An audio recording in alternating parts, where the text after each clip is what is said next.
একটা সহজ ম্যাচকে কিভাবে কঠিন করে যারা স্ক্রিনে বসে খেলা দেখে তাদের ব্রেনেসটা করার, কিংবা যারা টিভি সেটের সামনে বসে খেলা দেখে তাদের মাথা নষ্ট করার একমাত্র ক্ষমতা রাখে বাংলাদেশ মায়ের দেওয়া টিমের। 124 রান বা 125 রানের একটা ম্যাচ, এত ইজি একটা ম্যাচ 20 ওভারের। এই ম্যাচকে কিভাবে কঠিন করতে হয়, এই ম্যাচকে কিভাবে শেষ ওভার পর্যন্ত নিয়ে যেতে হয়, কিংবা এই ম্যাচকে কিভাবে লাস্ট ওভার পর্যন্ত মাথা নষ্ট করার মতন একটা ক্ষমতা, সেটা একমাত্র বাংলাদেশের। 125 রান কি ভাই, সহজ একটা সমীকরণ, সহজ একটা স্কোর। বাংলাদেশের বলাররা দুর্দান্ত বোলিং করছে। ইভেন তাসকিনকে আমরা যেই রকম ভাবে বিশ্বকাপের দেখতে চাই, কিংবা তাসকিনের যে পারফরমেন্সটা আমরা যে কোনো ম্যাচের টুর্নামেন্টে দেখতে চাই, তাসকিন আহমেদ সেই পারফরমেন্সটাই দিছে। ইভেন মোস্তাফিজুর রহমান আইপিএল থেকে আসার পর জিমামের সাথে ভালো একটা ফাইট দিছিল এবং ম্যান অফ দ্য টুর্নামেন্ট হয়েছিল। যদিও ইউএস এর সাথে খুব ভালো একটা পারফরমেন্স করতে পারে না এক ম্যাচ ছাড়া, সেই মুস্তাফিজুর রহমানই আবার ওয়ার্ল্ড কাপে এসে একটা কামব্যাক দিচ্ছে। ইভেন তানজিম সাকিব শরীফুল ইসলামের জায়গায় এসে ভালো বলই করছে। যদি শরীফুল ইসলাম ইনজুরিতে না থাকতো তাহলে শরীফুল ইসলামই খেলতো। কিন্তু বাংলাদেশের যে ব্যাটাররা, কি ওদের কোনো কাজ আছে? কোনো মানে কি ভেবে চিন্তে খেলতে নামে, কি ভেবে চিন্তে খেলতে নামে প্রত্যেকটা ম্যাচ বাই ম্যাচে।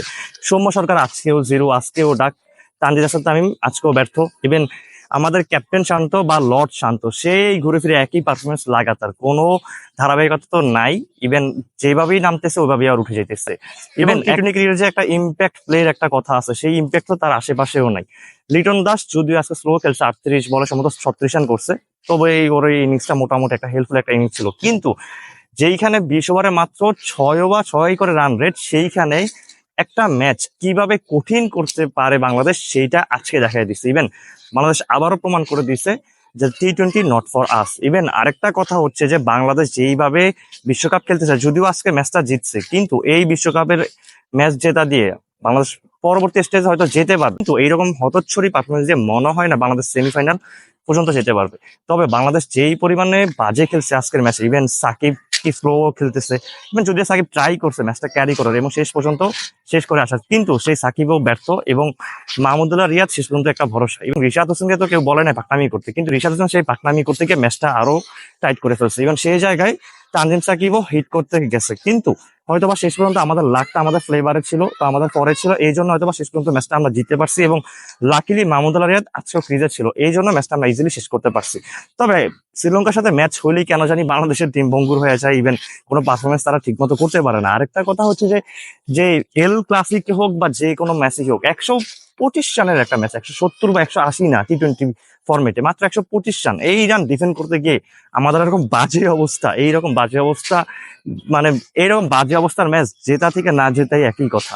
আজকে যদি আমরা ম্যাচটা জিতছি, পরবর্তী হয়তো বা 3টা ম্যাচের মধ্যে 2টা ম্যাচ জিতে আমরা হয়তো বা সুপার হিটে যাবো, কিন্তু এরকম পারফরমেন্স দিয়ে আসলে বড় কিছু আশা করাটা একদম বোকামি।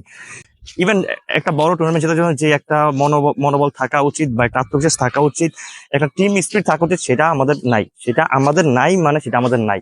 ইভেন আমাদের এটা হবেও না। ইভেন কবে হবে এটা আমরা কেউই জানি না। কিন্তু বাংলাদেশ টিম চাইলে অনেক কিছু করতে পারে, কিন্তু সেটা আমরা করবো না।